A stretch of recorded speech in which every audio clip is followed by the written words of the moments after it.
Bismillahirrahmanirrahim. Assalamu alaikum everyone. My name is Yasir Yameen and I welcome you all in this session. मेरे प्यारे बच्चों, आज के session के अंदर हमारे पास एक सवाल मौजूद है और अगर आप इस सवाल को देखें तो ये प्री मार्च 2026 का ACCA का मॉक एग्जामिनेशन है जो कि प्रैक्टिस प्लेटफॉर्म के ऊपर पब्लिश हुआ हुआ है और हम इसको प्रैक्टिस करने जा रहे हैं।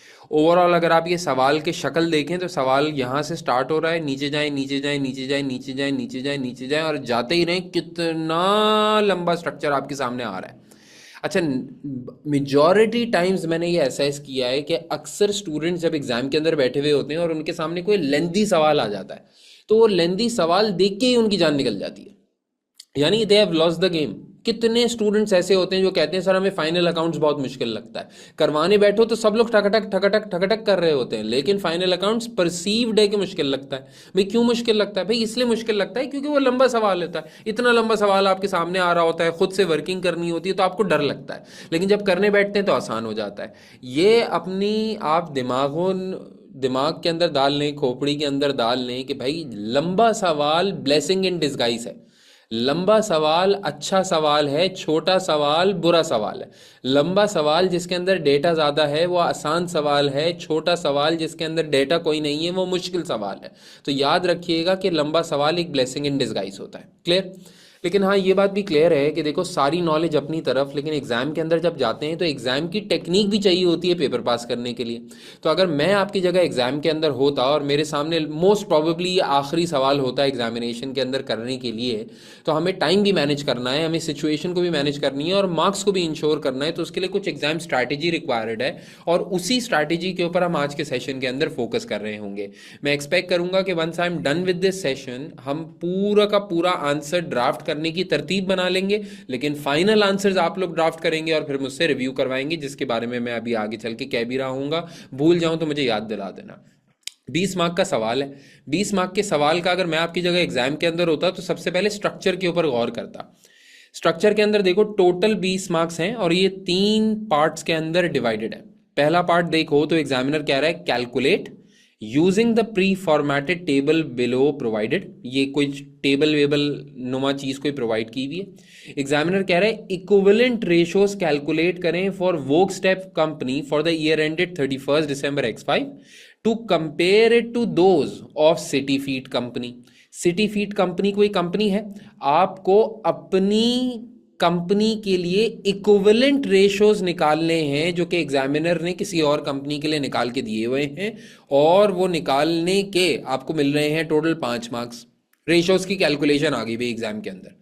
फिर अगर एग्जामिनर की सेकंड रिक्वायरमेंट के ऊपर फोकस करें तो एग्जामिनर कह रहा है analyse the financial performance, short term liquidity and working capital efficiency of the company for the year ended फलाना ढिमकाना compare to that of its competitor city feed company. आपको सेकंड पार्ट के अंदर 11 मार्क के लिए रिक्वायरमेंट है analyse financial performance की, यानी प्योर थ्योरी वाला एरिया आ गया आपके पास, ड्राफ्टिंग का एरिया। ठीक, फिर उसके बाद अगर आप 20 मार्क में से आखिरी 4 मार्क देखें तो एग्जामिनर कह रहा है explain 4 limitations of the use of ratio analysis for comparing the financial performance and position of 2 companies. अगर 2 कंपनीज के दरमियान फाइनेंशियल परफॉर्मेंस और पोजीशन को इस्तेमाल किया जा रहा हो for the purpose of comparison, तो क्या लिमिटेशंस होती हैं रेशियो एनालिसिस टेक्निक की, ये बता दें। अब एग्जाम के अंदर हम बैठे हुए हैं, एग्जाम के अंदर मोस्ट लाइकली ये आपका आखिरी सवाल होगा। आप ऑलरेडी टेंस्ड होंगे अपने बाकी पेपर को लेके और आपके दिमाग में घड़ी चल रही होगी और उस घड़ी के अंदर आपको बार बार घड़ी याद दिला रही होगी वक्त कम रह गया है, वक्त कम रह गया है, वक्त कम रह गया है, क्या होगा क्या होगा क्या होगा। एक तरीका ये है कि तुम लोग रोना शुरू कर दो, दूसरा तरीका ये है कि स्मार्ट प्ले करो। क्लियर सवाल के अंदर नजर आ रहा है कि 3 रिक्वायरमेंट्स हैं, जिसके अंदर जो पहली रिक्वायरमेंट है ए रिक्वायरमेंट, ये सिंपली कैलकुलेट द रेशियोज है, 5 मार्क इधर से निकल कर आएगा। ठीक है, और अगर तुम नोट करो तो जो आखिरी रिक्वायरमेंट है 4 मार्क्स की, ये भी सिंपल थ्योरेटिकल रिक्वायरमेंट है जिसके अंदर एग्जामिनर बोल रहा है तुम रेशियोज कैलकुलेट करो, सॉरी रेशियोज की लिमिटेशंस बताओ। अगर मैं तुम्हारी जगह एग्जाम के अंदर होता तो मैं सबसे पहले ए रिक्वायरमेंट और सी रिक्वायरमेंट अटेम्प्ट करता और जितना जल्दी हो सके उतना जल्दी करता, ताकि 20 में से कम 45% मार्क्स यानी 9 मार्क्स मेरे पास किसी तरह आ जाए। इसके अंदर टाइम भी कम लगेगा और हम मार्क्स भी इंश्योर कर लेंगे, रादर देन के कोई बच्चा बोले कि सर मेरे पास टाइम खत्म हो गया था, मैंने सी रिक्वायरमेंट छोड़ दी। बहुत बेहतर है कि खुदा ना ख्वास्ता आप ये बोलें कि सर मेरे पास टाइम कम रह गया था और मैं पूरा बी पार्ट अटेम्प्ट नहीं कर पाया। क्योंकि यहां मार्क्स मिलेंगे नहीं मिलेंगे ये आपकी स्किल के ऊपर डिपेंड करता है, लेकिन यहां और यहां मार्क्स तो एक एवरेज से कम बच्चे को भी मिलने ही मिलने हैं, क्योंकि प्लेन ओल्ड वेनिला रेशोज की रिक्वायरमेंट है। क्लियर? तो हम स्मार्टली चलेंगे और स्मार्टली करेंगे। तो ये बात क्लियर हो गई आपके दिमाग में कि भाई सवाल के अंदर सिनेरियो जो भी लिखा हुआ हो, हमें पहले पार्ट के अंदर रेशोज को कैलकुलेट करना है और फिर सी पार्ट के अंदर लिमिटेशंस बयान करनी है, सवाल में कुछ भी लिख के दिया हुआ हो। अब मिसाल के तौर पे हमारे सामने 5 मार्क की सबसे पहली रिक्वायरमेंट है जिसके अंदर रेशोज को कैलकुलेट करना है। अगर हम सवाल के अंदर देखें तो रेशोज आए क्या क्या है। पहला है gross profit margin, OP margin, asset turnover, return on capital employed, revenue per employ, current ratio, inventory days, receivable days, payable days, working capital cycle. पहले मुझे बताएं, बाय डेफिनेशन आपको इनमें से कोई भी ऐसा रेशो है जो कि नहीं आता? हाँ या ना में जल्दी जल्दी जवाब देना है, हाँ या ना। सारे आते हैं? वाई लिख दो। सारे आते हैं, वाई लिख दो जल्दी से। ऐसा ही है। तो फिर अगर भाई सारे आते हैं तो एक काम करो, जरा अपने हाथ में कैलकुलेटर उठा लो और कैलकुलेटर उठा उठा के मेरे साथ साथ चलते रहो, और सबसे पहले हम 5 मार्क के पीछे भागते हैं, ये ग्रॉस प्रॉफिट मार्जिन और ये सारे रेशियोज निकालते हैं। सबसे पहले मुझे ग्रॉस प्रॉफिट मार्जिन निकालना है, GP divide by sales multiply by 100 करना है।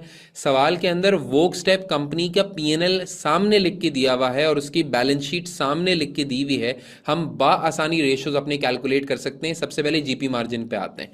जीपी दिया हुआ है 38,400 डिवाइड बाय रेवेन्यू दिया हुआ है 96,000, तो 96,000 मल्टीप्लाई बाय 100, 40% आ रहा है भाई, वेरी गुड, एक्सेलेंट।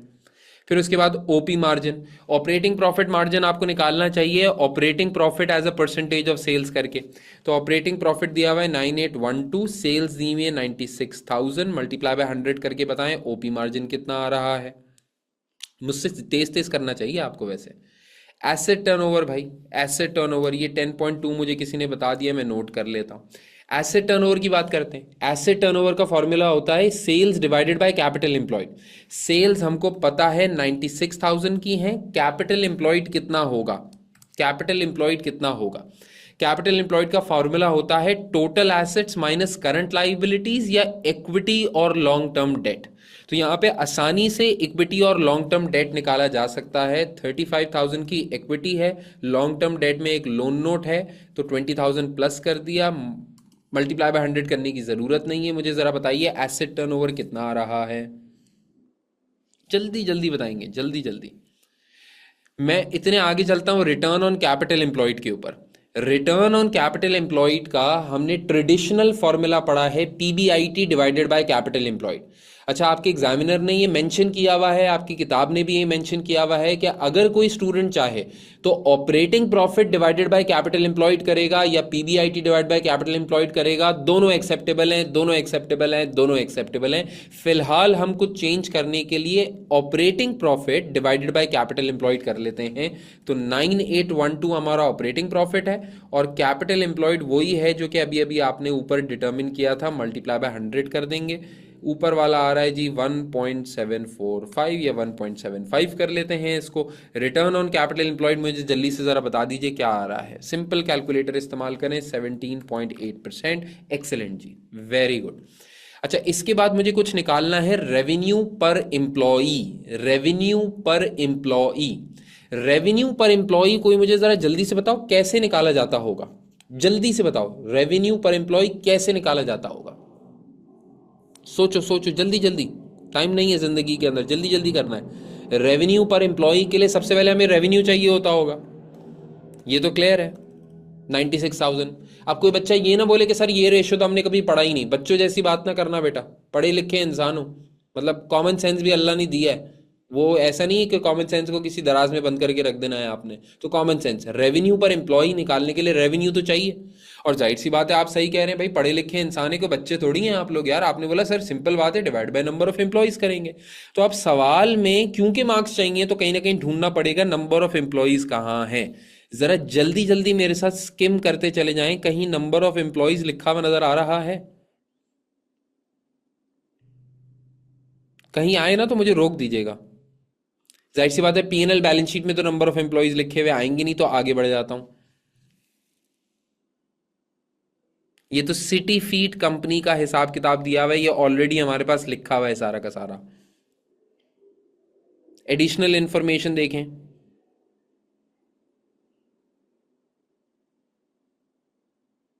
स्किम करना है, स्किम स्किम। ये देखें, जरा देखें। Throughout the year, Volksstep company employed an average of 120 full-time members of staff, यानी 120 एम्प्लॉयज हैं। तो भाई आदि भाई सिंपल डिवाइड बाय 120 करेंगे, जरा मुझे बताएं 96,000 डिवाइड बाय 120 करके बताइए जरा जल्दी से कितना आता है। 800 और इसको 800,000 कर दूं, क्योंकि देखो यहाँ पे फुल नंबर में लिखा हुआ है कॉम्पेटिटर का, तो हमें भी फुल नंबर में लिख देना चाहिए $800,000। ठीक है ना, तो 800 पर एम्प्लॉय तो नहीं होगा, डेफिनेटली 8 लाख पर एम्प्लॉय होगा। ठीक है, आगे आ जाते हैं करंट रेशो। करंट रेशो का फॉर्मूला होता है current asset divided by current liabilities. Current assets में जाके देखें तो आपके 3 आइटम्स आ रहे हैं करंट एसेट्स के अंदर। 28,000, रिसीवेबल 0 है माशाल्लाह, प्री पेमेंट्स 500 और इन्वेंट्रीज 2500। टोटल मिला लें ये हो जाएगा 31,000। और करंट लाइबिलिटीज के अंदर देखो तो 2 आइटम्स आ रहे हैं, ट्रेड पेबल और करंट टैक्स लाइबिलिटी 6,500 और 4,500। तो ऊपर वाला करंट एसेट्स हो गया 31,000, करंट लाइबिलिटीज हो गई ये दोनों मिला के कितना आ रहा है भाई, सॉरी कितना आ रहा है भाई जरा जल्दी बताइएगा। 2.8, वेरी गुड जी। 2.8:1, हर $1 पे ऑफ करने के लिए $2.8 पड़े हैं हमारे पास। Inventory holding period, inventory holding period का फॉर्मूला होता है inventory divided by cost of sales या cost of goods sold multiply by 365। तो हमारे पास इन्वेंट्री गिवन है यहाँ पे 2500 की, मैं यहाँ लिखता चला जाता हूँ 2500 divide by cost of sales हमारे पास 57,600 गिवन है, मल्टीप्लाई बाय 365 कर लेंगे, ये भी कोई बता दीजिएगा। रिसीवेबल्स कलेक्शन पीरियड, मुझे कोई बताइए जरा, रिसीवेबल्स कलेक्शन पीरियड क्या होगा। रिसीवेबल कलेक्शन पीरियड 15.8 आ रहा है, 16 डेज कर देता हूं। रिसीवेबल्स कलेक्शन पीरियड कैसे निकालेंगे, आप इनकी एसओएफपी के अंदर जाके देखें, इनके रिसीवेबल्स कितने हैं, इनके रिसीवेबल्स कितने हैं, 0, शून्य। तो अगर इनके रिसीवेबल 0 हैं तो इसका मतलब आपके रिसीवेबल डेज कुछ भी कर लें 0 ही आएंगे। मतलब 0 divide by revenue multiply by 365 कर भी ले तब भी आंसर 0 ही आएगा। एनीथिंग 0 को किसी भी नंबर से डिवाइड करेंगे आंसर 0 ही आएगा अल्टीमेटली, है ना। और 0 को किसी भी नंबर से मल्टीप्लाई करेंगे तब भी आंसर 0 ही आएगा। तो इन एनी केस 0 आ गया ये। Payables payment period, payables payment period का फॉर्मूला होता है payables, trade payables which is 6,500 divided by cost of sales multiply by 365। जरा मुझे बताइएगा कितना आंसर आ रहा है इसका, 41 days. Working capital cycle, working capital cycle याद है ना, inventory days plus receivable days minus payable days. जैसे यहाँ पे कॉम्पेटिटर का देखो 120 डेज प्लस 30 डेज हुआ 150, हाँ, और पेएबल डेज 60 का माइनस हुआ होगा तो वर्किंग कैपिटल साइकिल 90 डेज का आ गया होगा। यहाँ पे 16 माइनस 41 तो आ रहा है यहाँ पे -25 डेज। अच्छा बाय द वे, -25 डेज अच्छा है या बुरा, अच्छा है, याद है ना। वर्किंग कैपिटल साइकिल का आंसर पॉजिटिव आए तो बुरी बात है और नेगेटिव आए तो अच्छी बात है, उल्टा होता है, उल्टी लॉजिक लगती है वर्किंग कैपिटल साइकिल के अंदर हमेशा। तो उनका 90 डेज है, यानी इसका मतलब 90 दिन तक उनका पैसा फंसा रहता है इन्वेंट्री और रिसीवल्स के अंदर, दे पे देयर पेबल्स अर्ली। और हमारा क्या केस है, हमारा 16 डेज में इन्वेंट्री बिक जाती है और हम अपने पेबल्स को कब पे करते हैं, 41th डे जाके, यानी 25 दिन तक हम उल्टा पैसा होल्ड करते हैं रादर देन कि हम जल्दी पे कर दें। क्लियर हो गई बात, ये ऑल गुड। तो 5 मार्क्स इंशाल्लाह वल अजीज हमारे यहाँ पे आ गए। एग्जाम के अंदर टाइम भी कम कंज्यूम किया होगा हमने और 5 मार्क्स ले भी लिए होंगे। दूसरा हमने क्या करना है कि हमने डायरेक्टली पार्ट बी के ऊपर नहीं जाना बल्कि पार्ट सी के ऊपर जाना है। तो हम यहाँ क्या करेंगे, हम पार्ट सी की रिक्वायरमेंट कॉपी कर देंगे ऊपर से। मैंने कंट्रोल सी किया, यहाँ पे आके कंट्रोल वी किया तो कॉपी हो गई। और अब मुझे यहाँ पे लिखनी है 4 लिमिटेशंस। तो can you guys let me know at least 4 limitations of ratio analysis. Following are the limitations to ratios analysis. और इसके लिए कोई याद करने की जरूरत नहीं है, कॉमन सेंस बचपन से पढ़ा हुआ है, हजारों मर्तबा पढ़ चुके होंगे, जो दिमाग में आ रहा है बोलते चले जाएं। एग्जाम के अंदर है ना, तो ज्यादा दिमाग चलाने का फायदा ही नहीं है, एग्जाम तो करना ही करना है। तो जो भी आ रहा है दिमाग में ठूसे, यहाँ पे 4 लिखनी है, 4 मार्क के लिए, हर लिमिटेशन का 1 मार्क।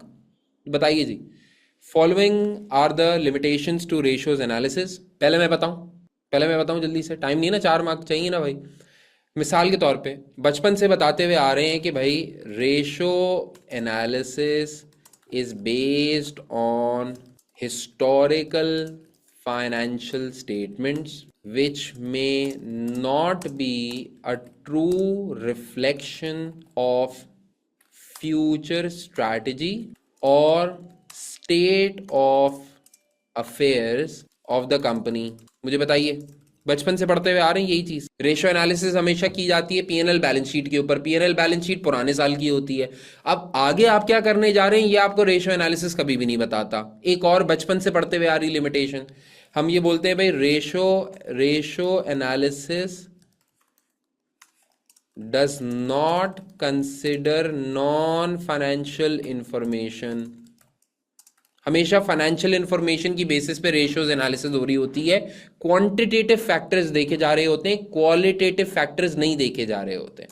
तो मैं कह सकता हूँ ratio analysis does not consider non financial information, hence qualitative data such as customer satisfaction, product quality, market share etcetera are ignored. हालांकि बिजनेस एनालिसिस करने के लिए कस्टमर का सेटिस्फाई होना, कस्टमर का फीडबैक अच्छा होना, प्रोडक्ट की क्वालिटी अच्छी होना, ये सब अहम है और इसके लिए आपको कोई पीएचडी करने की ज़रूरत नहीं है, ये कॉमन सेंस की बात है। फिर हमने एक और मरतबा जो है ratios of limitations, ratio analysis की लिमिटेशंस के अंदर ये पढ़ा है कि मिसाल के तौर पे अगर आप दो कंपनीज को कंपेयर कर रहे हैं और एक company let's say cost model apply करती है अपनी अकाउंटिंग पॉलिसी के अंदर और दूसरी company let's say revaluation model apply करती है अपनी अकाउंटिंग पॉलिसी के अंदर, तो दोनों का कंपैरिजन लाइक विद लाइक नहीं है। बिल्कुल सही। तो different accounting policy render the ratio analysis redundant, हो नहीं पाती। सो हम यहाँ कह सकते हैं different companies may adopt different accounting policies like cost model versus revaluation model. This difference makes the comparison between two companies not like with like and is therefore a limitation of the ratios analysis method. और कोई चीज चौथी चाहिए भाई मुझे, और कोई चीज बताइए जरा, और कोई चीज बताइए। सब पढ़ा हुआ है भाई आप लोगों ने, सब कुछ आता है आप लोगों को यार। कब कब ऐसा होता है कि दो रेशोज को मिसाल के तौर पे हम कंपेयर करने जा रहे हो, पिछले साल से कंपेयर करने जा रहे हो, डिफरेंट कंपनी से कंपेयर करने जा रहे हो, तो हम नहीं कर पाते। सोचो, जल्दी से बताओ, 10 सेकेंड्स का टाइम दे रहा हूं मैं तुम लोगों को, जल्दी से बताओ। कुछ भी बोल दो, कुछ भी बोल दो, जो दिमाग में आ रहा है बोल दो। क्या हो सकता है? मैं कह सकता हूँ वन ऑफ इवेंट्स। देखो एग्जाम के अंदर जब बैठे होगे ना तो सारी चीजों के फर्रे नहीं मौजूद होंगे तुम लोगों के पास, सारी चीजों के नोट्स नहीं होंगे। तो जो दिमाग में आ रहा है ना, अपने दिमाग को चलाना पड़ेगा एग्जाम के अंदर, और जो दिमाग में आए वो लिख दो, जो दिमाग में आए वो लिख दो। कॉमन सेंस भी कोई चीज होती है। देखिए आप लोग चार्टर्ड अकाउंटेंट बनने जा रहे हैं, चार्टर्ड अकाउंटेंट हमेशा अपने रजिस्टर साथ लेके नहीं घूमता है, तो कोई अकल भी तो कोई चीज है ना। तो लिखें, डिफरेंट बिजनेस साइज हो सकता है, एडजस्टमेंट्स हो सकता है, जो मैं यहाँ लिखने जा रहा हूँ।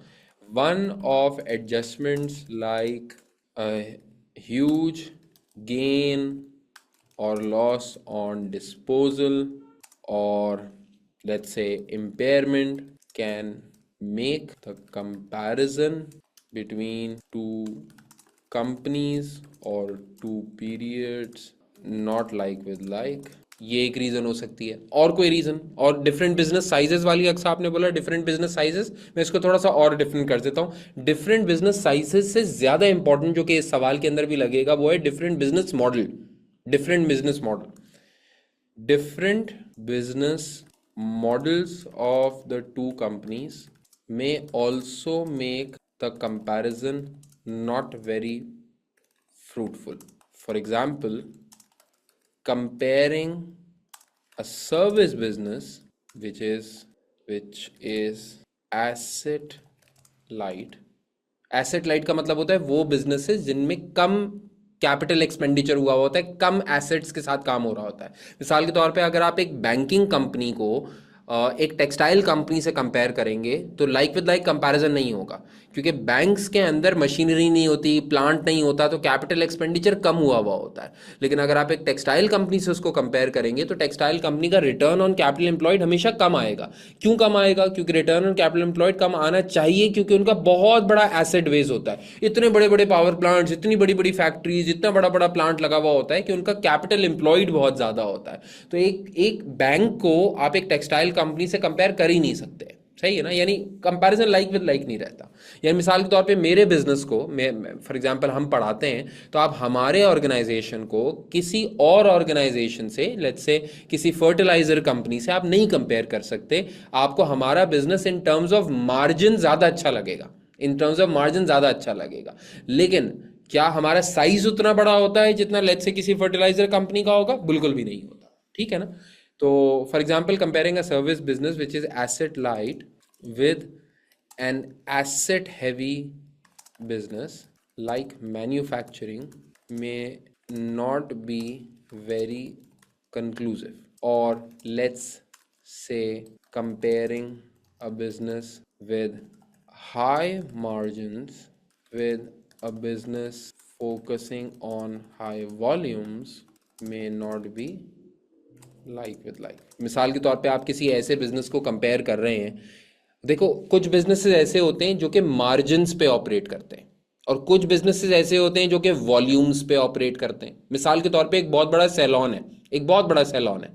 सैलून के अंदर अगर आपने हाई प्रोफाइल हेयर ड्रेसर्स रखे हुए हैं, या मिसाल के तौर पे आपकी एक नीश मार्केट है, आप डिजाइनर क्लोथ्स बनाते हैं, तो जो डिजाइनर क्लोथ वाला होता है उसके पास बहुत हाई मार्जिन होते हैं। वो 100 रुपए का कपड़ा बनाता है, डिजाइनर वेयर कह के 1 लाख रुपए का बेचता है, तो उसके मार्जिन बहुत ज्यादा हाई हैं, लेकिन उसके कस्टमर्स 2-4 होते हैं।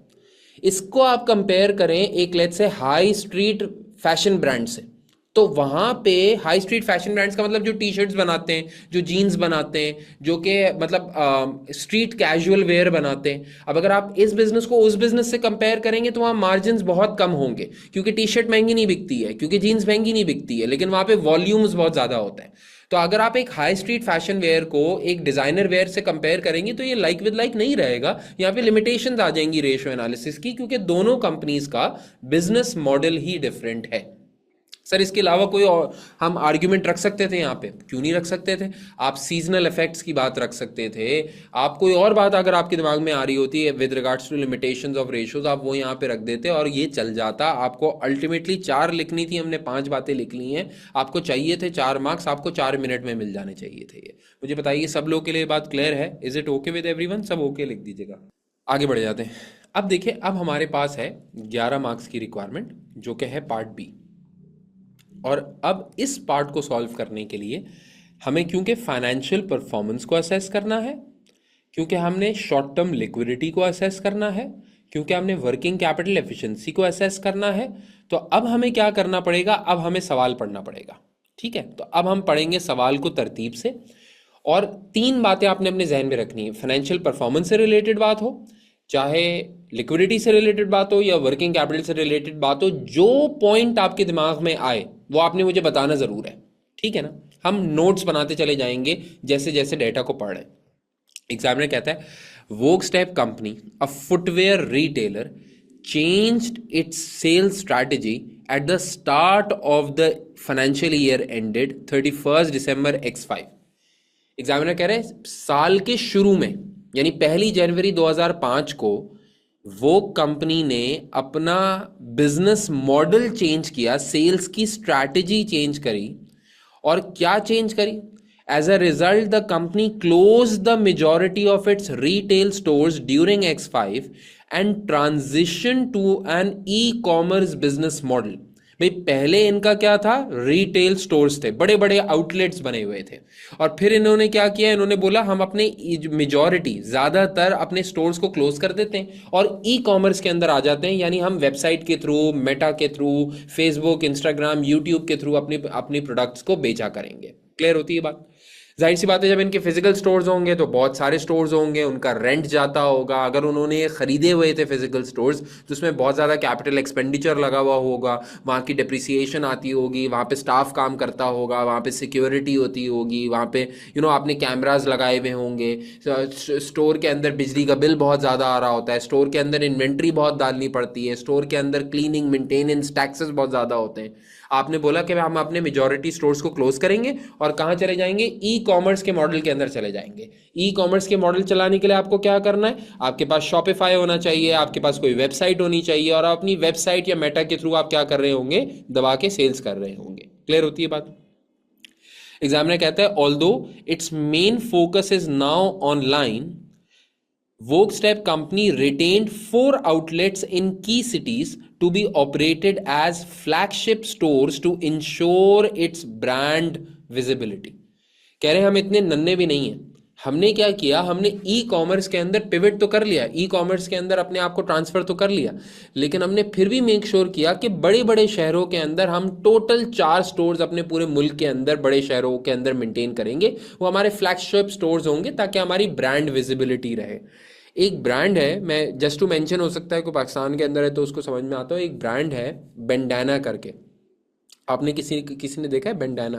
बेंडाना एक ब्रांड है ना, मतलब वो आप समझ लें कैजुअल वेयर ही ज़्यादा होता है उनका। मैंने भी बहुत उसको इस्तेमाल किया, और अक्सर मैंने जब भी उसको इस्तेमाल किया तो मैंने इस्तेमाल किया था थ्रू, मतलब ऑनलाइन ऑर्डर किया था, चाहे वो शर्ट्स हो, ट्राउज़र्स हो, सब कुछ हो, तो बेंडाना करके है, बड़ा अच्छा ब्रांड है, अच्छी क्वालिटी की चीज़ें देता है। मैंने बहुत बहुत इस्तेमाल किया है उसको। When I went to Islamabad few months back, तो मैंने उनका फ्लैगशिप स्टोर देखा, तो मेरे दिमाग में जो परसेप्शन बेंडाना का था ना, वो ये था कि बेंडाना कोई वेयर हाउस टाइप कोई ब्रांड होगा, वहाँ पे जो है ना होता है ना कि वो उन्होंने बल्क में कुछ चीज़ें जमा करवाते होंगे, छोटे मोटे वेंडर से सिलाई करवाते होंगे, हमको शिप कर देते होंगे और दबा के पैसे चार्ज करते होंगे। जब मैंने उनका वो फ्लैगशिप स्टोर देखा और मैंने खुद जाके विजिट किया तो मेरा परसेप्शन उस इदारे के बारे में बिल्कुल मुख्तलिफ हो गया। वहाँ पे उनके, मतलब if I am not wrong, F8 मरकज़ के अंदर उनका स्टोर था, बड़ी अच्छी लोकेलिटी थी, कॉर्नर वाला स्टोर था, अच्छा स्टाफ था, and so on and so fourth. तो फिर मुझे एहसास यही हुआ कि जो ऑनलाइन वो पैसे चार्ज कर रहे हैं वो भी इसके लिए जस्टिफाइड है। जिस मुझे लगा कि फॉर एग्जांपल जिस मार्केट को ये केटर कर रहे हैं उसके हिसाब से बिल्कुल जायज़ है। तो ये भी यही कर रहे हैं। वोक ने बोला कि हम अपनी छोटे मोटे सारे बड़े बड़े स्टोर्स ख़त्म कर देंगे, बड़े शहरों के अंदर 4 अपने स्टोर्स रखेंगे ताकि ब्रांड की विजिबिलिटी रहे। एग्जामिनर कह रहे हैं भाई Workstep company's main competitor, City Feet company, has not embraced e-commerce। आपका competitor है, वो कह रहा है भाई मैं तो ई कॉमर्स के ऊपर नहीं जाऊंगा, ये ई कॉमर्स सब बकवास है। उसने बोला भाई मैं क्या करूंगा, मैं अपने फिजिकल स्टोर्स रखूंगा। It continues to operate a large network of physical stores. अच्छा, मैं आप सब लोगों से ना इंगेज करना चाहता हूँ, सब लोग ज़रा जल्दी जल्दी बताइएगा, अगर आपका कंपेटिटर फिजिकल लार्ज स्टोर्स रख रहा है तो, और आप ई कॉमर्स पे पिवट कर चुके हैं, तो मुझे ज़रा लॉजिकली सोच के बताएं उसके पास क्या क्या एडवांटेजेस और डिसएडवांटेजेस होंगे। सिटी फीड कंपनी के लिहाज से सोचें, सिटी फीड कंपनी की ब्रांड विजिबिलिटी ज़्यादा होगी, जाहिर सी बात है, आप हर जगह आंखों के सामने कस्टमर को नज़र आ रहे हैं ना, जिस शॉपिंग मॉल जाएगा आपकी दुकान अवेलेबल होगी या किसी मोहल्ले के अंदर अवेलेबल होगी। लेकिन हाँ, कॉन्स क्या है, फिजिकल प्रेजेंस जो है उसका हो गया एक अपसाइड हो गई, डाउन साइड क्या है, उसके ऑपरेटिंग एक्सपेंसेस बहुत ज़्यादा होंगे। हाँ, यानी ऑनलाइन स्टोर चलाने का तो वो कोई खर्चा नहीं है, लेस नंबर ऑफ एम्प्लॉयज़, कोई हेल्पर वर्कर स्टाफ वगैरह कुछ नहीं है, लेकिन फिजिकल स्टोर चलाने के अपने ही आप में बड़े काम है। हमने यहाँ पे कहीं एक रेशियो निकाला था, रेवेन्यू पर एम्प्लॉय, आप जाके चेक करें रेवेन्यू पर एम्प्लॉय, उनका रेवेन्यू पर एम्प्लॉय है 135,700 और हमारा रेवेन्यू पर एम्प्लॉय है 8 लाख। क्यों? क्योंकि हमारे नंबर ऑफ एम्प्लॉयज बहुत कम हो गए होंगे जब हम ई कॉमर्स में गए होंगे, और उनके एम्प्लॉयज बहुत ज़्यादा होंगे क्योंकि अटेंडेंट्स, लोग दिखाने वाले, salesman, accountants, bookkeeper, security, कितने लोग उन्होंने अपने पास रखे हुए होंगे just to generate sales. Clear होती है बात? तो उनकी कॉस्ट ऑफ ऑपरेशंस बहुत ज़्यादा होगी। अगर उनकी कॉस्ट ऑफ ऑपरेशंस बहुत ज़्यादा है तो इसका मतलब हमारी कॉस्ट ऑफ ऑपरेशंस कम है उनसे कंपैरिजन के अंदर। अगर उनकी कॉस्ट ऑफ ऑपरेशन ज़्यादा है और हमारी कम है तो हमारे मार्जिन्स बेहतर होने चाहिए उनसे। हाँ, तो हम देखते हैं कि अगर अपने ऑपरेटिंग प्रॉफिट मार्जिन के ऊपर अगर आप थोड़ी देर के लिए गौर करें तो उनका ऑपरेटिंग प्रॉफिट मार्जिन 8% है और हमारा ऑपरेटिंग प्रॉफिट मार्जिन 10% है। तो इसका मतलब हमारे एक्सपेंसेस, ऑपरेटिंग एक्सपेंसेस कम है ना, तभी हमारा ऑपरेटिंग प्रॉफिट ज्यादा है उनसे। That could be one of the reasons. हमारा रेवेन्यू पर एम्प्लॉय भी ज्यादा है, हमारी ऑपरेटिंग कॉस्ट भी कम होगी। ना फिजिकल स्टोर्स हैं तो ना उनकी डिप्रिसिएशन, ना सिक्योरिटी, ना रेंटल्स, ना मेंटेनेंस, कुछ भी नहीं है हमारे पास। ऐसा ही है ना, बात समझ में आती है? कॉन्टेक्स्ट के अंदर आना चाहिए सवाल आपके। क्लियर? अच्छा, आप कह रहे हैं सर ज्यादा डिफरेंस तो नहीं है। भाई हादी ने भाई बहुत आइडेंटिफाई किया, सर 2% का ही तो फर्क है, 2% का ही तो फर्क है, और क्या फर्क है। लेकिन अगर मैं तुम्हारी तुम्हारी तवज्जो हादी थोड़ी सी इधर दिलाऊं कि तुम ऑपरेटिंग प्रॉफिट मार्जिन से ऊपर जाके देखो gross profit margin. City feed stores का ग्रॉस प्रॉफिट मार्जिन हमसे हायर है। भाई अगर उनका ग्रॉस प्रॉफिट मार्जिन हायर है, यानी सेलिंग प्राइस वो ज्यादा चार्ज कर रहे हैं, तो उनका ऑपरेटिंग प्रॉफिट मार्जिन हमसे ज्यादा आना चाहिए था। लेकिन मेरे भाई हम प्राइस भी कम चार्ज कर रहे हैं और ऑपरेटिंग प्रॉफिटेबिलिटी भी ज्यादा है। बात समझ में आती नहीं आती? अच्छा, आप ये बोलोगे, एक आर्ग्यूमेंट ये हो सकता है कि भाई सर सही है ना, मतलब सही है हमारा, हो सकता है हमारा छोटे स्केल का बिजनेस हो, उनके बड़े स्केल का बिजनेस हो। तो अगर बड़े स्केल के बिजनेस के अंदर कम ऑपरेटिंग प्रॉफिट मार्जिन भी आता है तो एब्सोल्यूट नंबर्स में तो वो ज्यादा ही होगा, एब्सोल्यूट नंबर्स में तो वो बहुत ज्यादा होगा हमको। हम आगे चल के जरा देखते हैं। आप नोट करिएगा जरा, हमारे सेल्स रेवेन्यू कितना है। आप नोट करें, हमारा सेल्स रेवेन्यू 96,000 है। उनका आगे चल के रेवेन्यू नोट करें तो उनका कितना है, 110 मिलियन। क्या उनके और हमारे दरमियान कोई बहुत बड़ा फर्क है साइज के अंदर? एक आर्ग्यूमेंट हो सकता था ना, सर वो बड़ा ब्रांड है, सर उसकी बड़ी आउटलेट्स हैं, तो उनका बेशक ऑपरेटिंग प्रॉफिट मार्जिन 8% है, लेकिन उनकी दुकानें ज्यादा है, वॉल्यूम ज्यादा होगा तो ज्यादा कमा लेते होंगे। लेकिन उनके और हमारे वॉल्यूम के अंदर कोई खास फर्क ही नहीं है भाई। हम 96,000 पहले साल ऑफ ई कॉमर्स के अंदर हैं और वो 110 मिलियन वही पुराने मॉडल के अंदर हैं, तो उनके और हमारे दरमियान कोई फर्क ही नहीं है। तो वो 110 मिलियन की सेल्स करते हैं जब उनका ग्रॉस प्रॉफिट मार्जिन हाई है, लेकिन उनका ऑपरेटिंग प्रॉफिट मार्जिन फिर नीचे हो जाता है क्योंकि हाई ऑपरेटिंग कॉस्ट है। हमारी सेल्स रेवेन्यू कम है, हमारी मार्जिन्स कम है, लेकिन फिर भी हमारा ऑपरेटिंग प्रॉफिट ज्यादा है। लॉजिकल बात है, लॉजिकल बात है कि हम उनसे बेहतर चल रहे हैं। मानते हैं आप लोग इस बात को या नहीं मानते? सब लोग मुझे बताइए, क्लैरिटी आ रही है नहीं आ रही? सिचुएशन को पढ़ के थोड़ी सी क्लैरिटी आनी चाहिए, ठीक है ना?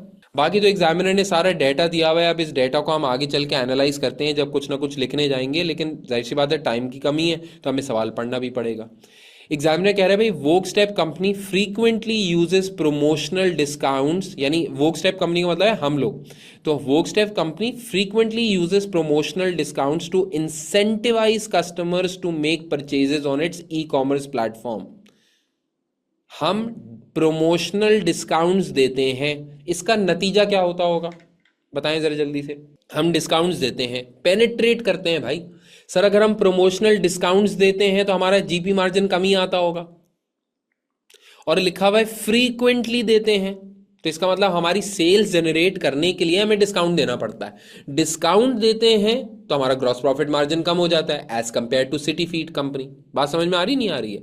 सो they may not be giving so much discount, still they are generating sales, यानी उनकी डिस्काउंट डिपेंडेंसी कम है, हमारी डिस्काउंट डिपेंडेंसी ज्यादा है। क्लियर? एग्जामिनर कहता है work step companies customers must make full payment when they order goods online or buy them in store, credit is not provided। कह रहे हैं वोक स्टेप कंपनी बोल रही है हम क्रेडिट देते ही नहीं, ये क्रेडिट सेल करते ही नहीं है हमारी कंपनी भाई। अच्छा, मैं अगर कहूं कि आपको ऑलरेडी पता था कि ये कंपनी देती ही नहीं है क्रेडिट, क्रेडिट सेल का कोई कॉन्सेप्ट ही नहीं है इसके अंदर, आपको पता थी ये ऑलरेडी बात, वेरी गुड। आपने रिसीवेबल डेज कैलकुलेट किए थे, वोक स्टेप कंपनी के लिए 0 थे, लेकिन आप नोट करिए कि आपके कॉम्पिटिटर के रिसीवेबल कलेक्शन डेज आ रहे हैं 30। अच्छा, कभी ऐसा देखा है कि तुम किसी शॉपिंग मॉल में जाओ और शॉपिंग मॉल के अंदर तुम कपड़े खरीदो, या let's say city Feet company नाम है इसका, तो हो सकता है जूतों का ब्रांड हो, आप जूते खरीदने जाएं, आपने जूते वूते पहने, आपको बड़े लश पश लगे, अच्छे लगे, और आपने बोला जी अस्सलाम वालेकुम, अल्लाह हाफिज, 30 दिन बाद पैसे दूंगा। ऐसा होता है कभी शॉपिंग मॉल्स के अंदर? Have you seen it like that? ऐसा तो कभी होता ही नहीं है भाई, कहाँ होता है? पैसे हो, अगर ऐसा हो रहा होता तो हम खरीदारी ज़्यादा ना कर लेते, लेकिन नहीं होता। लेकिन इनके 30 डेज आ रहे हैं रिसीवेबल डेज। क्या है भाई ये? एग्जामिनर थर्ड नोट के अंदर बता रहा है। एग्जामिनर कह रहा है although it is Walkstep company's main competitor in the retail market, City Feet company also generates 30% of its revenue from wholesale credit sales to other retailers. City Feet company retailer तो है ही, उसकी majority यानी 70% sales retails के through आती हैं, लेकिन साथ साथ ये 30% सेल अपनी जनरेट करता है होलसेल के जरिए भी। होलसेल के जरिए भी जो है सेल्स करता है। अब इसके अंदर कुछ बातें हमें समझ में आ गई। पहली बात तो ये बात समझ में आ गई कि होलसेलर को अगर आप क्रेडिट सेल करते हैं तो आपका पैसा टाई अप हो जाता है वहां पे, ऐसा ही है। दूसरी बात हमको ये समझ में आ गई कि इनकी 110 मिलियन के अंदर से, जो अभी हमने देखा था 1,10,000, रिटेल सेल्स सिर्फ 70% है। तो अगर इनकी 70% हम निकालें तो ये 77,000 बनता है। 77,000 वर्सेस 96,000 का मतलब ये हुआ कि इन टर्म्स ऑफ मार्केट या in terms of market placement, retail market के अंदर हमारा बड़ा शेयर है इनसे as a brand as compare to city feed company. तो हम हायर हैं इनसे। इनको सेल्स होलसेलर को भी करनी पड़ती हैं। फिर दूसरी बात ये, एक सिटी फीड की अच्छी बात भी आपको समझ में आनी चाहिए। देखें, हम ग्रॉस प्रॉफिट मार्जिन कम चार्ज करते हैं रिटेल सेल्स के ऊपर क्योंकि हमें डिस्काउंट देना पड़ता है। सिटी फीड कंपनी ज्यादा प्राइस चार्ज करती है अपने कस्टमर से। मैं कहता हूं उनका gross profit margin retail sales के ऊपर 45 से भी ज्यादा होगा। कैसे पता चला आपको? देखें, वो कह रहे हैं हम अपनी 30% सेल्स करते हैं होलसेलर को। होल सेल्स के ऊपर कॉमन सेंस की बचपन से पढ़ते हुए आ रहे हैं, मतलब बिजनेस स्टडीज के अंदर होल सेल्स के अंदर मार्जिन इतना नहीं होता। मार्जिन कहां होता है भाई? अगर आप होलसेल करोगे डिफरेंट रिटेलर्स को, तो बाकी रिटेलर्स को भी तो अपना प्रॉफिट मार्जिन रखना है आपके जूतों के अंदर, तभी तो वो कस्टमर को बेच पाएंगे। यानी आप होल सेल्स जो करते होगे उसके ऊपर जीपी मार्जिन और कम होता होगा, 45% से भी कम होता होगा। इसका मतलब आपकी रिटेल सेल्स के ऊपर ज्यादा जीपी मार्जिन होता होगा, 70% ज्यादा जीपी मार्जिन पे होता होगा, 30% कम जीपी मार्जिन के ऊपर होता होगा, एवरेज होके कहीं 45 बन रहा होगा। ये आपको बात समझ में आ रही नहीं आ रही? होल सेलर से आप उतना मुनाफा तो चार्ज नहीं कर सकते ना जितना एंड कस्टमर से कर रहे हैं, क्योंकि अगर आपने अदर रिटेलर से उतना ही मुनाफा चार्ज कर लिया जितना आप एंड कस्टमर से कर रहे हैं, तो वो आपसे सामान क्यों खरीदेगा? बात समझ में आ रही नहीं आ रही? तो होलसेलर तो मार्जिन कम करके बेचता है। तो ओवरऑल रिटेल सेल्स के अंदर position in terms of margins बेहतर है सिटी फीड कंपनी की। But at the same time अभी हम गुफ्तगू इस बात पे कर चुके हैं कि ऑपरेटिंग प्रॉफिट मार्जिन इतने यूनिक नहीं है। इवन सेम भी होते ना, मैं कहता हूं इवन सेम भी होते तब भी वो कंपनी बेहतर नजर आ रही है। क्यों बेहतर नजर आ रही है? क्योंकि ना एम्प्लॉयज हैं, सेल्स है अच्छी, ना कोई कैपिटल लगा हुआ है, ना कोई फिक्स कॉस्ट की कमिटमेंट है, कुछ भी नहीं है। तो अल्टीमेटली फिर भी वो कंपनी, अब बराबर भी होता तब भी वो कंपनी अच्छी थी, है ना। आगे आते हैं। एग्जामिनर कह रहे हैं ड्यूरिंग 20x5 यानी इस साल के अंदर वो company sold the majority of its own retail stores recognising a significant total gain on disposal. इस साल इन्होंने अपनी सारी प्रॉपर्टीज जो रिटेल आउटलेट्स थी उनको बेचा, जिससे गेन ऑन डिस्पोजल आया। कहना सही, ये गेन ऑन डिस्पोजल एक वन ऑफ इफेक्ट होगा, और इस वन ऑफ इफेक्ट की वजह से हो सकता है आपका profit margin, operating profit margin बढ़ा हुआ हो। ये डिस्टॉर्ट कर सकता है एनालिसिस को, हम ऑलरेडी लिमिटेशंस के अंदर भी बात कर चुके थे। ये वाला पॉइंट हम जरूर लिखेंगे अपने पॉइंटर्स के अंदर। एग्जामिनर कह रहा है it retained it's 4 flagship stores and a number of other outlets which were held for their rental yield due to their prime locations. These properties are classified as investment property in accordance with IAS 40.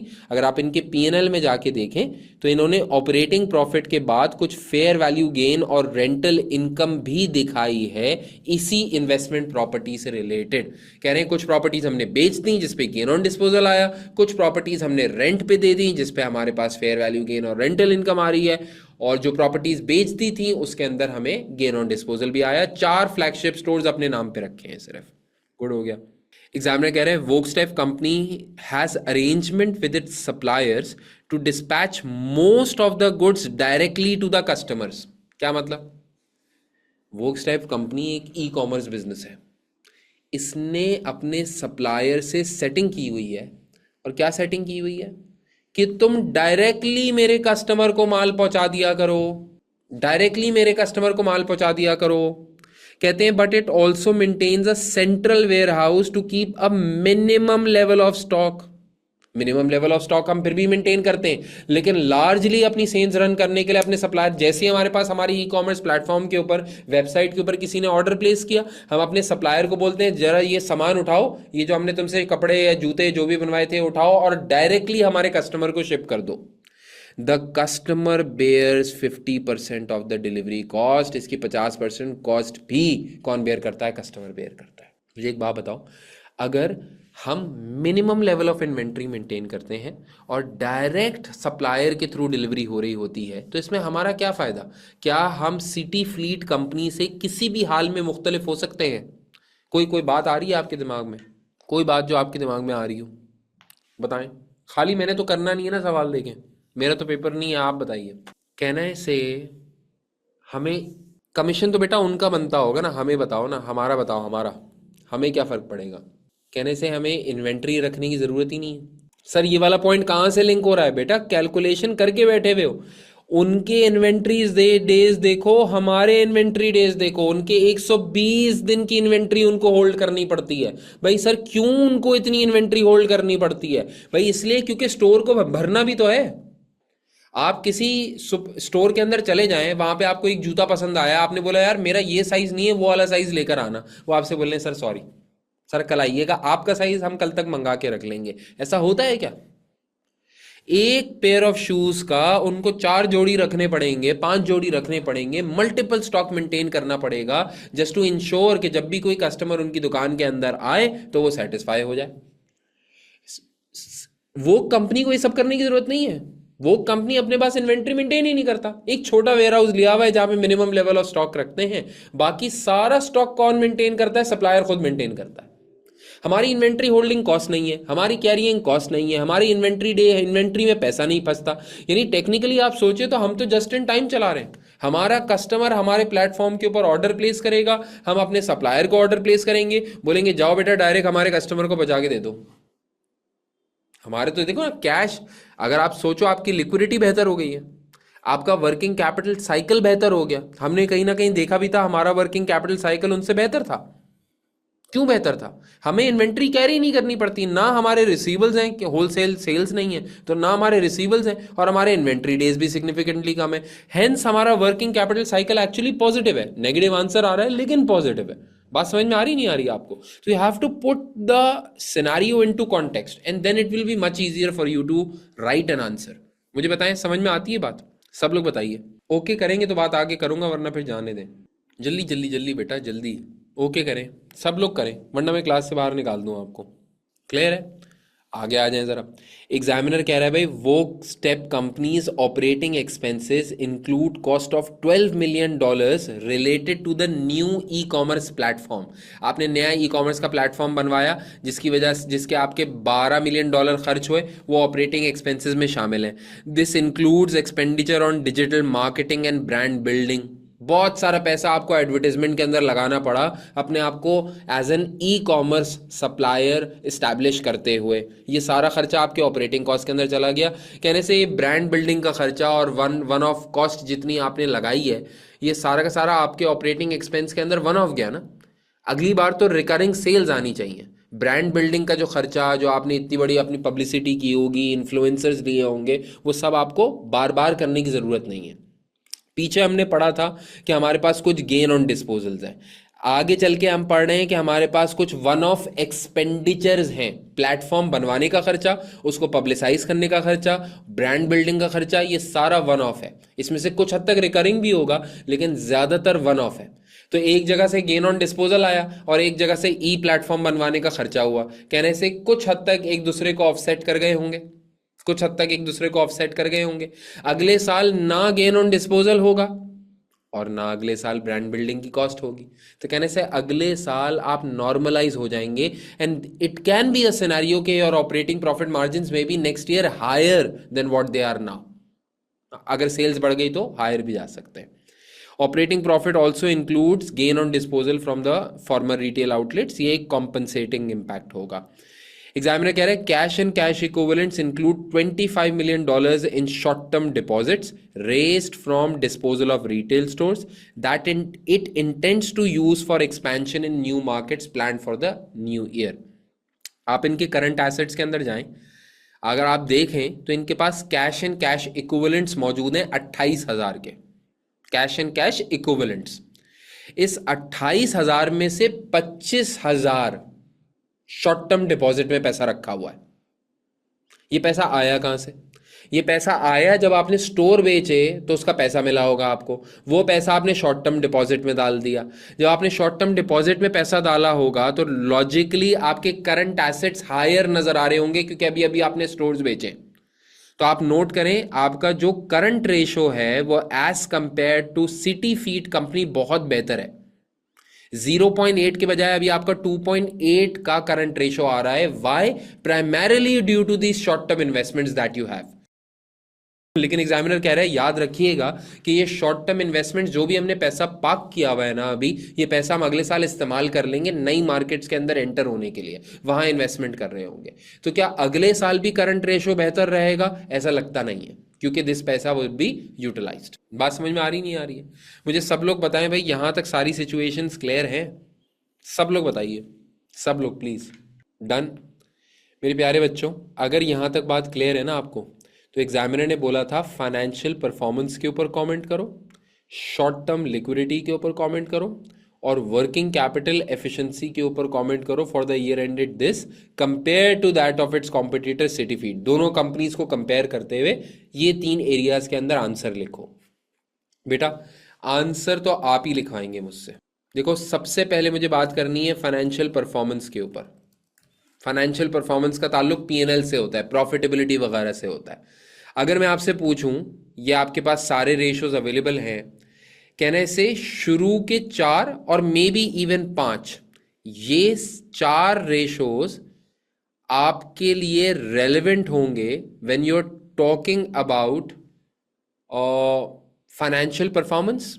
ये 4 ratios आपके लिए relevant होंगे, ऐसा ही है। Can you guys help me draft some points? आप इसकी तस्वीर ले लो चाहो तो। Can you guys help me draft some points related to these 4 areas? कुछ भी बोलते चले जाए, मैं लिखूंगा, मैं आपने सिर्फ पॉइंट बोलना है। तो लिखें जरा। ग्रॉस प्रॉफिट मार्जिन लेवल्स के ऊपर अगर हम कंपेयर करें तो सिटी फीड स्टोर्स का gross profit margin level higher है as compare to Voxtap company, यानी वोक्सटैप कंपनी का कम है। And this is given the fact कि वोक्सटैप कंपनी होल सेल्स भी करती है, जिसके ऊपर मार्जिन ऑलरेडी कम होता होगा। इसका मतलब रीटेल का जो इम्पैक्ट है, जो रिटेल का मार्जिन होगा वो और भी ज़्यादा होगा सिटी फीड कंपनी का। और ये हमारा ग्रॉस मार्जिन हम ऑलरेडी डिस्कस कर चुके हैं, कम इसलिए भी होगा क्योंकि हमें जो है वो प्रमोशनल डिस्काउंट्स देने पड़ते हैं, फ्रीक्वेंटली डिस्काउंट्स देने पड़ते हैं। बिल्कुल सही बात। तो मैं यहाँ पे ना पॉइंटर्स बना रहा हूँ, आंसर तो पूरा आप ड्राफ्ट करेंगे। याद रखिएगा, आप एग्जाम के अंदर बुलेट फॉर्म के अंदर आंसर नहीं लिख कर आ सकते, वरना नेक्स्ट अटेम्प्ट के लिए पेपर फीस फॉरन पे कर दीजिएगा। बुलेट फॉर्म्स में लिख कर आएंगे, इस अटेम्प्ट में तो पास नहीं हो पाएगा। आपने पैराग्राफ बनाना है, मैं बुलेट पॉइंट्स बना रहा हूँ। सर आप क्यों बुलेट पॉइंट्स बना रहे हैं? क्योंकि मेरा पेपर नहीं है। ड्राफ्ट तो आपने करना है ना, फिर मैं चेक करूंगा उसको, मैं आपको हेल्प कर रहा हूँ। लेकिन बुलेट पॉइंट्स इसलिए लिख रहा हूँ ताकि तुम्हें थोड़ी सी सपोर्ट मिल जाए इस सवाल से रिलेटेड। तो बताइएगा ज़रा मुझे क्या क्या लिखूँ। हम बात कर सकते हैं, वो companies GP margin is lower at 40% compared to city feed company which has GP margin of 45%. This is despite the fact that City Feed companies 30% sales are generated from wholesale business, which generally has less margins. This means that retail sales of City Feed company would be generating an even higher GP margin. ठीक, अच्छा, क्यों हुआ होगा? अभी अभी आपने अब्दुल हादी बात बताई, क्यों हुआ होगा ऐसा? दिस वुड बी, मैं ऐसे कह देता हूँ, Vox lower GP is understandable given the fact that it frequently gives promotional discounts in order to drive e-commerce sales. बात समझ में आ गई है? मुझे बताइए, किसी को कोई प्रॉब्लम तो नहीं है?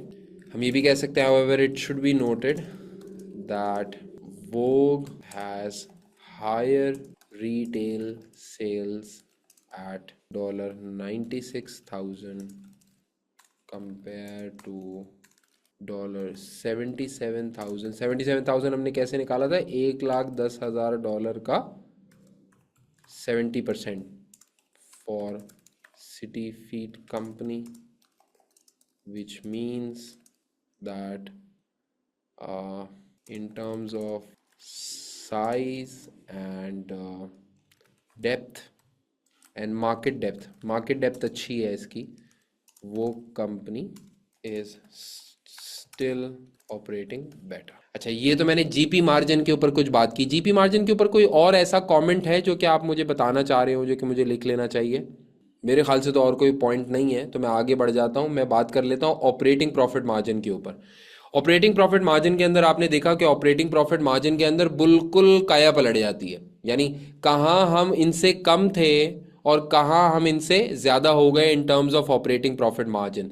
कोई मुझे बताएगा ऑपरेटिंग प्रॉफिट मार्जिन से रिलेटेड कोई point?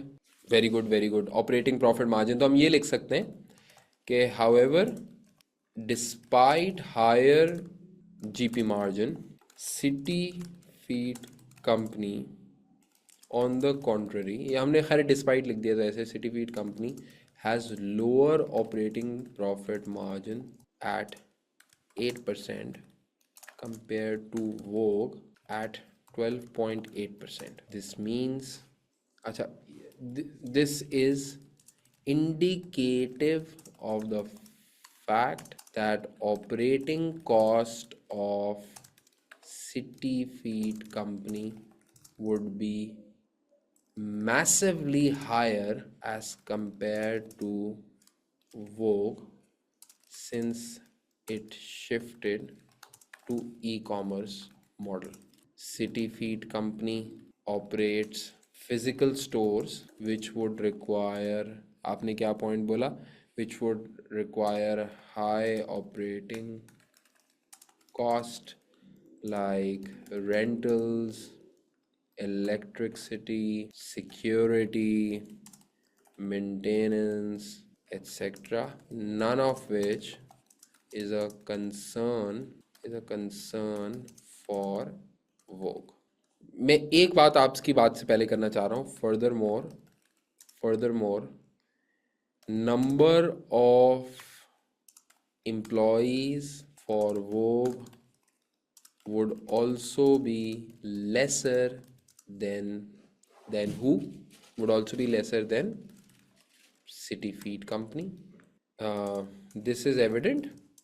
How is this evident? This is evident from revenue per employee.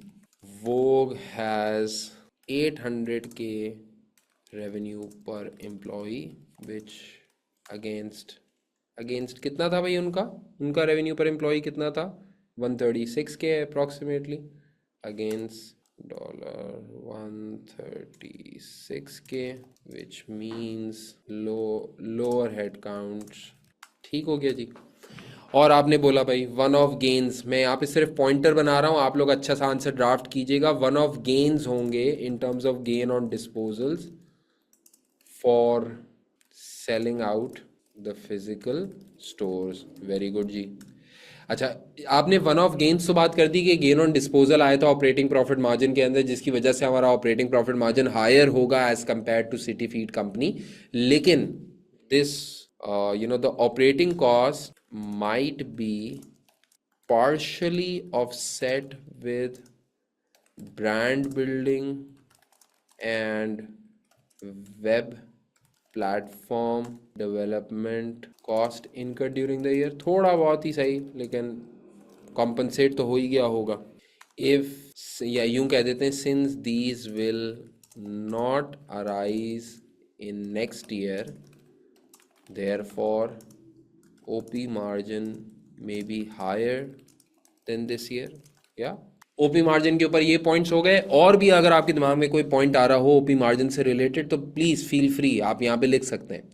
लेकिन मैं थोड़ी सी बात को और आगे बढ़ाने के लिए अगर एसेट टर्न ओवर और बात करूँ रिटर्न ऑन कैपिटल एम्प्लॉयड के ऊपर, तो एसेट टर्नओवर की अगर मैं बात करूं तो यहाँ पे इनका एसेट टर्नओवर 0.5 है और हमारा एसेट टर्नओवर 1.75 है। तो क्या मतलब है इसका, अगर हम इन टर्म्स ऑफ साइज कंपेयर करें, यानी आप अपना कैलकुलेटर उठाइए, 1.75 हमारा है, उनका 0.5 है, तो तकरीबन आप डिवाइड करके देखें हम उनसे 3.5 टाइम्स बेहतर है या 350% बेहतर है।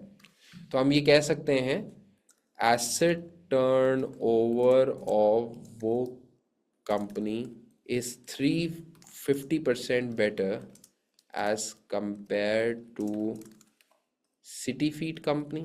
This means that for each $1 of capital employed, Vogue is generating higher dollar sales. ऐसा ही है, हायर डॉलर सेल्स हम जनरेट कर रहे हैं, वो लोग कम जनरेट कर रहे हैं। और लेकिन देखो ना, एट द सेम टाइम तुम्हें एग्जामिनर को ये भी बताना होगा कि भाई हमारी सेल्स पर डॉलर ऑफ कैपिटल एम्प्लॉयड ज़्यादा है as compare to city feed company, लेकिन ये ज़्यादा होनी ही थी क्योंकि हम दोनों का डिफरेंट बिजनेस मॉडल है। सही है ना, तो ये बात कहनी पड़ेगी आपको। This is primarily due to different business models these companies have. City feed company would be capital intensive since they have their own stores, hence the sales per dollar of capital employed would be lesser than for lower capital model of वो company. ठीक है जी, तो ये बात तो given बात थी। अब ये भी कोई बच्चा लिख सकता है इसके अंदर के लेट्स से हम एसेट टर्नओवर का अगले साल ट्रेंड देखेंगे कि ट्रेंड कैसा चल रहा है। तो अगर अगले साल ट्रेंड कुछ और हो जाता है, लेट्स से हमारा 3.5 टाइम्स 3 हो जाता है या 2.5 हो जाता है या 2 हो जाता है, तो अगले साल में भी हमें ज़्यादा बेहतर समझ में आ रहा होगा कि हमारा एसेट टर्नओवर चल कैसा रहा है, क्या ये कंसिस्टेंट चलेगा या नहीं चलेगा, या अभी सिर्फ ब्रांड बिल्डिंग की हाइप की वजह से ज़्यादा सेल जनरेट हो गई। कोई पॉइंट ऐसा बनाना चाहे तो बना सकता है। Return on capital employed, naturally हमारा रिटर्न ऑन कैपिटल एम्प्लॉयड बेहतर आ रहा है एज कम्पेयर टू देम। तो हम ये बात भी कह सकते हैं कि Ross is better than city feed company, which is again primarily due to the lesser capital employed in its business model. आप यूं भी लिख सकते हैं कि it would be much better analysis if we compare rows of वो company with another e-commerce business, so to make a more meaningful comparison for investors। यानी अगर आप इन्वेस्टर्स के लिए रिटर्न ऑन कैपिटल एम्प्लॉयड निकालना चाह रहे हैं तो maybe it would have been better कि आप e commerce to e commerce compare करें। अगर आप e commerce to e commerce compare करते, यानी आप लेट्स से फूड पांडा को क्रेव मार्ट से कंपेयर करते या बाइकिया को किसी और किसी और ऐसे प्लेटफॉर्म से कंपेयर करते हो, लाइक विद लाइक कंपैरिजन तब होता है जब आप e commerce to e commerce compare कर रहे होते हैं। तो फिर आपको रिटर्न ऑन कैपिटल एम्प्लॉयड का आंसर ज़्यादा बेहतर समझ में आता। आप ये बात करके आ सकते हैं और एग्जामिनर इसके आपको इक्वली मार्क्स दे रहा होगा। क्लियर? खैर, मैंने कुछ जिक्र कर दिया, एक्सपेक्ट करूंगा कि आप और ज़्यादा बेहतर जिक्र कर रहे होंगे अपने एनालिसिस के अंदर, अपने पूरे आंसर के अंदर। अब नेक्स्ट मैं थोड़ा सा आगे बढ़ना चाहूँगा, मैं शॉर्ट टर्म लिक्विडिटी के ऊपर बात करना चाहूँगा। शॉर्ट टर्म लिक्विडिटी से रिलेटेड ना हमारे पास प्रिंसिपली सिर्फ करंट रेशो है। मुझे आप करंट रेशो देख के बताइए कोई शॉर्ट टर्म लिक्विडिटी का कोई प्रॉब्लम आपको नजर आता है? बताइए, कोई आ रहा है तो बता दीजिए। बिल्कुल भी नजर नहीं आ रहा। Very good. ना इन्वेंट्री मेंटेन करना, ना क्रेडिट सेल करना, कुछ भी नहीं। तो हम शॉर्ट टर्म लिक्विडिटी के अंदर कह सकते हैं नो प्रॉब्लम्स नाउ। पहली बात, आवर करंट रेशो इज, कितना था करंट रेशो हमारा? 2.8:1 is 2.8:1, which means for every dollar of liability there are $2.8 of current assets, which is good। बात समझ में आती है, विच इज़ गुड। और शॉर्ट टर्म लिक्विडिटी के अंदर अभी आपने कोई एक, हाँ, transfer goods directly to customer वाला बात बोला, लेकिन मैं देखिए शॉर्ट टर्म लिक्विडिटी के अंदर मैं यूँ बात नहीं करूँगा, मैं ये बात करता हूँ कि शॉर्ट टर्म लिक्विडिटी के अंदर चले हमारी लिक्विडिटी बेहतर है, सही है। अच्छा, हाउएवर हम इसके अंदर ये बात ज़रूर कर सकते हैं, however the funds which are in short term deposits, कितने थे शॉर्ट टर्म डिपॉजिट्स के अंदर हमारा पैसा फंसा हुआ था? 25 मिलियन था। are expected to be used in next year, then short term liquidity can be affected। हो सकता है अगले साल फिर आपकी शॉर्ट टर्म लिक्विडिटी अफेक्ट हो जाए, क्योंकि आपने जो देखिए ना, आपके करंट एसेट्स के अंदर आप जाके देखें टोटल 28,000 का कैश एंड कैश इक्विवेलेंट है। इसमें से एग्जामिनर ने बोला था 25,000, लिखा हुआ था ना 25,000 शॉर्ट टर्म डिपॉजिट्स है, जिसको आप एक्सपेंशन के लिए अगले साल इस्तेमाल कर लेंगे। अगर ये 28,000 में से 25,000 इस्तेमाल हो गया तो आप ज़रा सोचिए आपके करंट एसेट्स कितने रह जाएंगे। आपने ये करंट रेशो निकाला था ना 31,000 डिवाइडेड बाय 6,500 प्लस 4,500, इस 31,000 में से 25,000 निकालो, 6,000 बचेगा, और 6,000 को ज़रा डिनोमिनेटर से डिवाइड करके बताओ आपका करंट रेशो रह कितना जाएगा। अज्यूमिंग हम शॉर्ट टर्म डिपॉजिट्स को थोड़ी देर के लिए इग्नोर कर दें तो कितना करंट रेशो रह जाएगा हमारे पास? फिर तो कंसर्निंग होगा ना, 0.5 रह जाएगा, और हमारे कंपेटिटर का कितना है? 0.8। तो इसका मतलब कुछ तो फॉरवर्ड लुकिंग बात भी करेंगे ना हम, एग्जामिनर को बताएंगे कि भाई इस बात का ख्याल रखना, तो हम ये बता सकते हैं ignoring the short term deposits, current ratio revised would only be 0.5:1, which can be a future concern for the business। लेकिन अभी अभी किसी एक बच्चे ने कहा था कि सर फ्यूचर कंसर्न होगा कैसे? आप इन्वेंट्री तो रखते ही नहीं है, इन्वेंट्री तो रखते ही नहीं। फ्यूचर कंसर्न तो तब होता है ना जब हमारा पैसा इन्वेंट्री के अंदर टाइड अप होता। देखिए आपने अपने करंट एसेट्स में से करंट एसेट्स में से शॉर्ट टर्म डिपॉजिट्स हटा दिए, तो आपका करंट रेशो बहुत कम हो गया। आपको अपनी करंट लाइबिलिटीज को सेटल करने के लिए पैसा चाहिए, पैसा आपकी इन्वेंट्री में तो फंसता ही नहीं है। तो आप यहाँ पे एक पॉजिटिव बात भी कर सकते हैं कि lower inventory requirements and better credit terms with suppliers may still not cause a big concern for, कौन सी कंपनी है ये? वो कंपनी। तो लिक्विडिटी आप मैनेज कर सकते हैं क्योंकि आपको पैसे चाहिए ही नहीं होते। क्रेडिट पे सामान लेते हैं, 41 डेज लिखा हुआ था ना, 41 डेज, 41 डेज के अंदर आप अपने सप्लायर को पे ऑफ करते हैं, 16 दिन के अंदर अंदर आपकी इन्वेंट्री बिक चुकी होती है, उल्टा पैसे बच जाते हैं आपके पास, 25 दिन तक पैसे बच जाते हैं।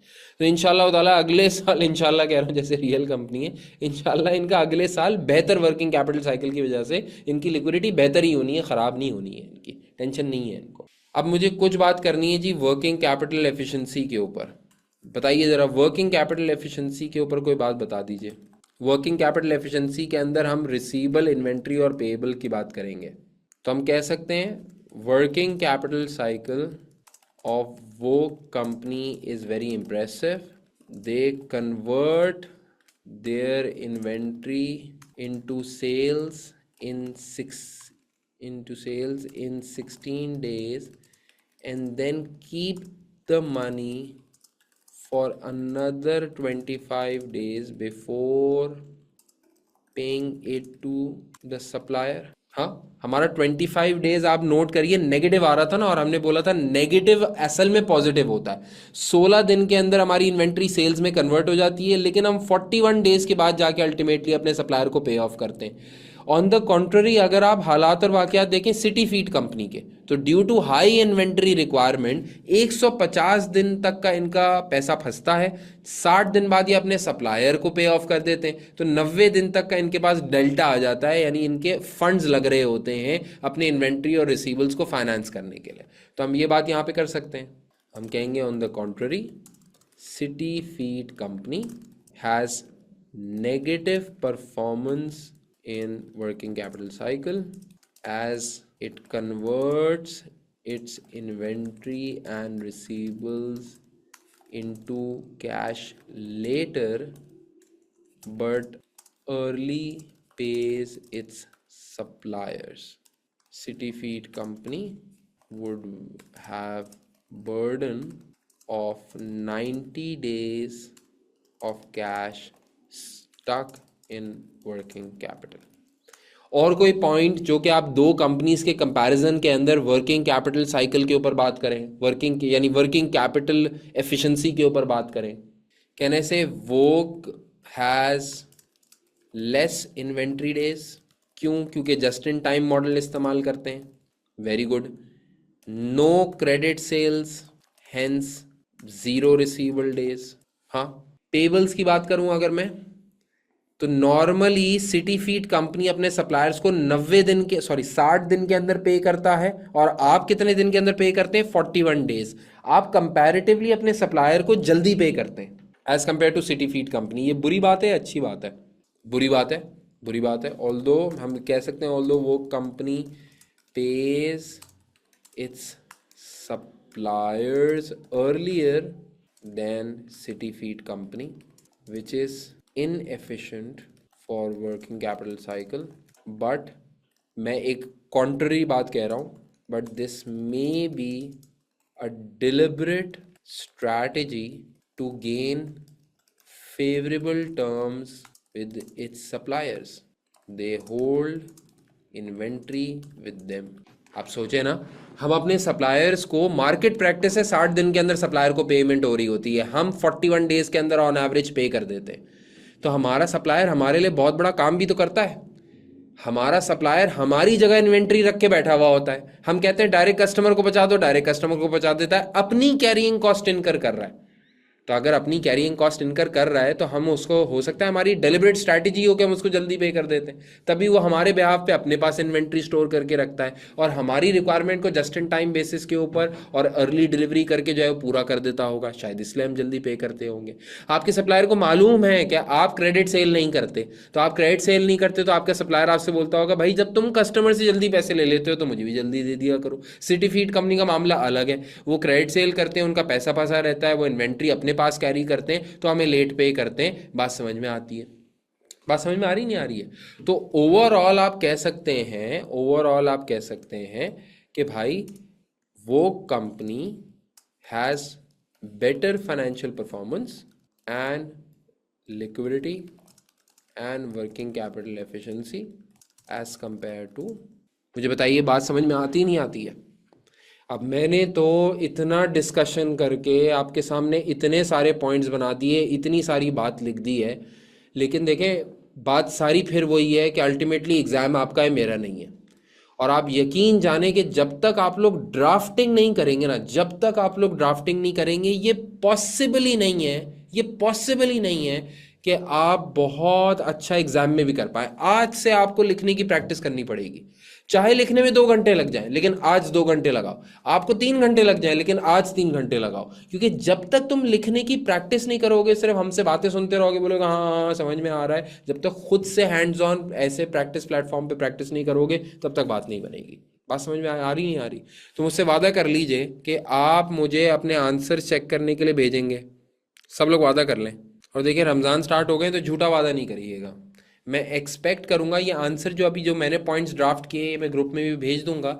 आप सब लोग मेक श्योर करें कि मुझे अपने आंसर्स भेजें। मैं पूरी कोशिश करूंगा कि उसके ऊपर जो है वो मैं फीडबैक दे सकूं।